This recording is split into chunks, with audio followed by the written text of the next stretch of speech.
Welcome back to Brandon Sports Talk. In today's episode, I have the privilege to interview the athletic director of UMO, Jeff Easton. How are you doing today?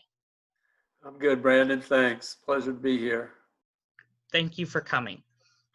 Can you talk about your experience as the athletic director of UMO? Well, been UMO now for just finished my 15th year and seen a lot of changes and growth in the program since I've been there.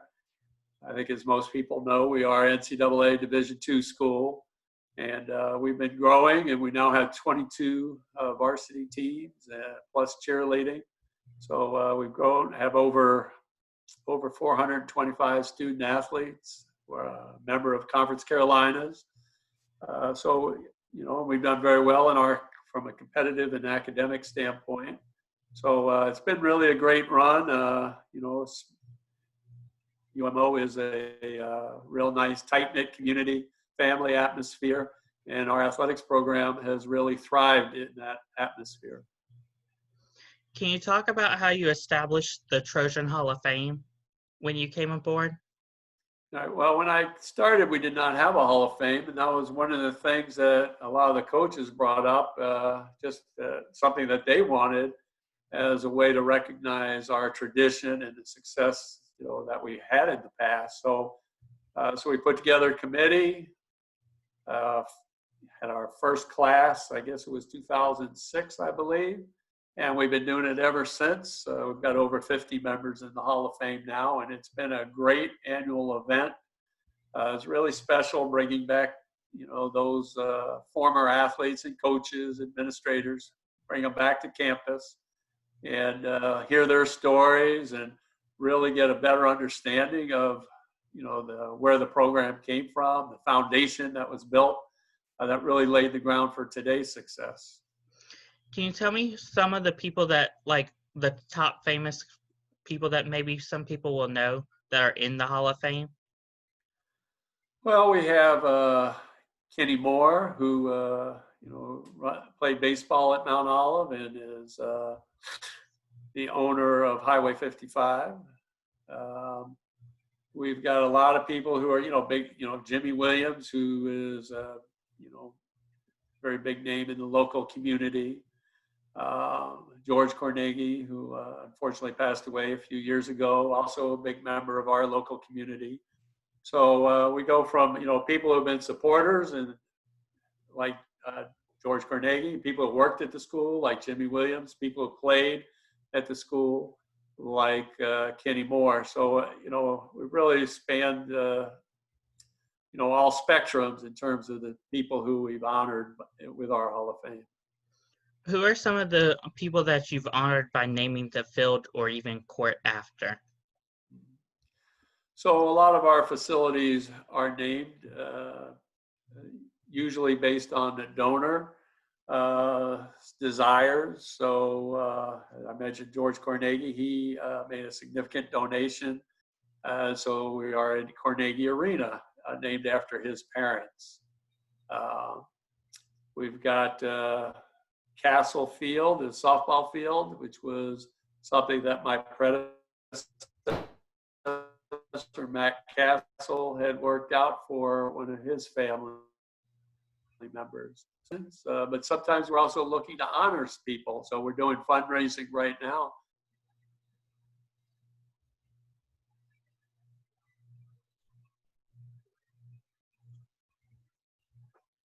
For baseball honor.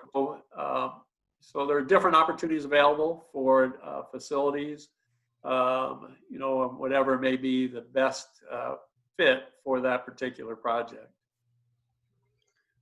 What was it like knowing that you won the championship in 2009 for the Division II baseball? So, that was actually 2008. Usually I'm not very good about remembering dates, but when you win a national championship, it tends to be something that you do remember. So that was a great experience, a really exciting time for the baseball program, but our athletic program and university as a whole, as well as for the town.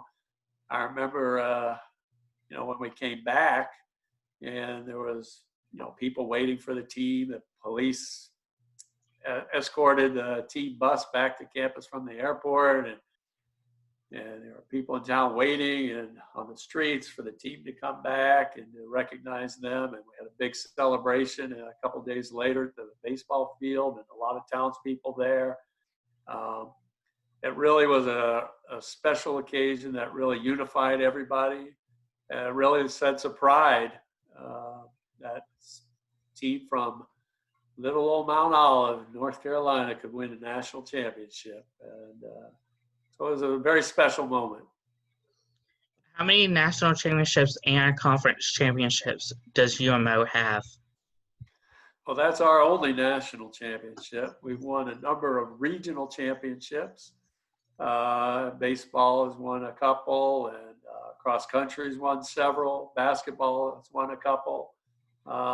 And then conference championships, I don't even know the exact number. But it's rising every year. We won 4 more this year.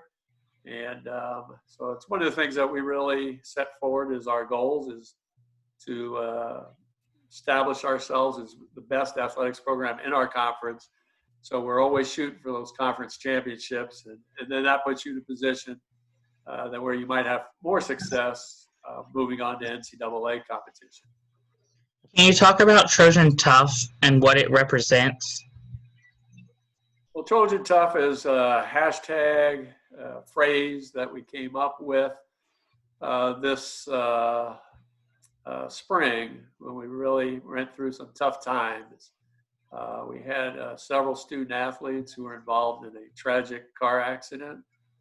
And then that was followed up by the pandemic and the cancellation of our spring sports seasons.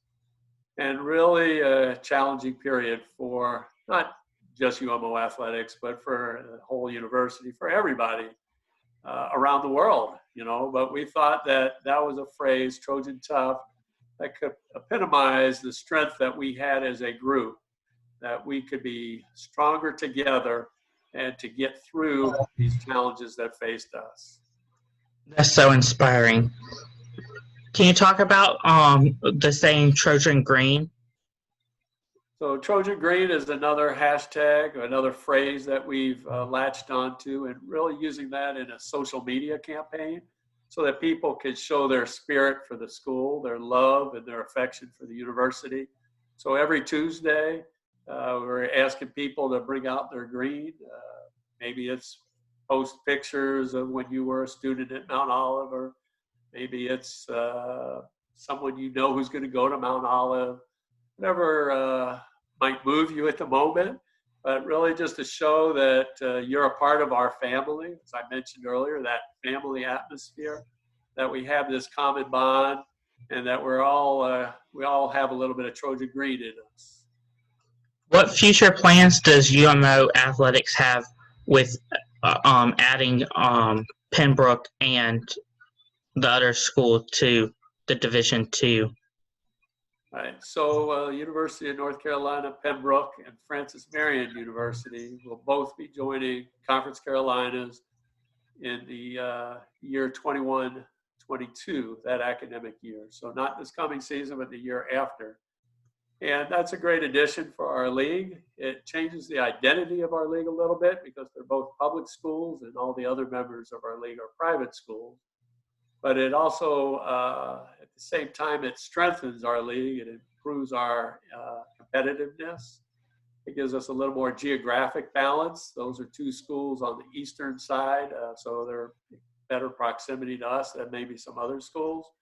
So we think it's just overall is going to enhance our league and make us stronger. And when the league is stronger, it makes our program stronger.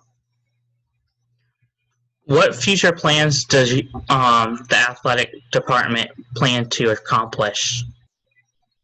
Well, right now, Brandon, our focus is on the fall of 2020, getting ready for that, resuming activity, getting back to whatever the new normal will be. So we're just preparing to get ready for this school year, for our student athletes to come back on campus, for us to begin practices and competitions, and to really get ready for another academic year. So that's where we're putting our focus. What advice would you give upcoming people trying to become an athletic director like you? Don't. I'm just kidding there. I think it's it's a very exciting job. It's an interesting job. A lot of challenges, but a lot of rewards as well. So it does take some time to get to that position. You have to pay your dues. So if it was somebody who was just starting out, I mean, you can get a college degree in athletics administration, undergrad or graduate school. I think that internships and volunteer experiences, getting yourself out there, getting to see what it's like to actually work in athletics are invaluable to your development. And then just keep your eye on the prize, keep working your way up, show that work ethic and dedication that makes you stand out. And there's not a lot of jobs when you think about it in terms of, at Division I, there's about 350 schools. At Division II is about 320. So, there's not a whole lot of opportunity there to be a college AD, but it's certainly something that's worth striving for if that's your goal. What are some of your accomplishments as an AD? Well, I think that probably maybe put it into two different areas. We're always striving for academic and athletic excellence. So when I talk about academics, we talk about our teams having over 3.0 GPA. We've done that for, I think it's 18 semesters in a row now. So seeing that our students achieve academically is very rewarding to me. Seeing them graduate, we'll have a chance, we didn't have it this spring, but seeing them walk across the stage, but seeing them graduate, move on to, the next phase in their life, that's exciting for me. On the athletic side, our goal is, as I mentioned earlier, being the best athletics program in the conference. And we just won the Hahn Cup Award, which is the award presented to the athletics program, which has the best overall athletic performance. So we've been first or second in that award for the last 9 years now. That's rewarding to me as well. So, I like to win, and seeing our teams win and achieve excellence, those are all great things. Where can my listeners find UMO's social media and also your social media at? Well, I'm on Twitter, UMOAD, and I think it's very entertaining and educational. But UMO Athletics would be the place to look for our department site on Twitter. And we also have department sites on Facebook and Instagram as well. I focus on Twitter personally. Thank you again for your interview. You can find Brandon Sports Talk on Facebook at Brandon Sports Talk, Instagram at Brandon Sports Talk, Twitter at Talk_Brandon, and you can find us at YouTube at Brandon Sports Talk. Don't forget to like, comment, and subscribe. Thank you again for your interview. Pleasure to be here with you.